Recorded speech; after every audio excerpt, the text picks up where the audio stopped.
ఒకసారి చూడండి, ప్లాస్టిక్ ఉన్న మోసం ఒకసారి చూడండి. ఇప్పటి వరకు 4 గ్లాసులు చూసినాం. 4 గ్లాసుల్లో మొత్తం మీద బాగా దీని లోపల సత్యం ఏంటి అసత్యం గమనించడం. దీంట్లో మాత్రం అంతా కాలుష్యం ఉంది. ఒకసారి చూడండి. అరే వాటర్ పోయి దానికి ఉన్న ఒక మోసం దగ్గర చూపెట్టి. దీనికి ఉన్న ఒక మోసం ఇప్పుడు ఒక 5 సార్లు కడిగినాం. అది గ్లాస్ 5 సార్లు కడిగినాం. దీనికి ఒక మోసం చూడండి మీరు. ఒకటి దీంతో ప్రాబ్లమ్స్ అవకాశాలు చూస్తూ ఉంటాయి. ఎట్టి పరిస్థితుల్లో మాత్రం అయితే ప్లాస్టిక్ పేపర్లు మాత్రం ఇవాళ తెలియక మస్తు మంది వాడినాం. ప్రతి ఒక్క మనిషి వాడిండు.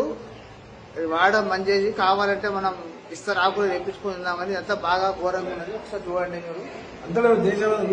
ఇలాంటి ఒక ప్రాబ్లం ఏ రకంగా ఉందో ఒకసారి చూడండి. కావాలంటే మీకు నిజం అబద్ధం ఒకసారి మీరు ట్రై ఒకసారి మీరు కనుక్కొని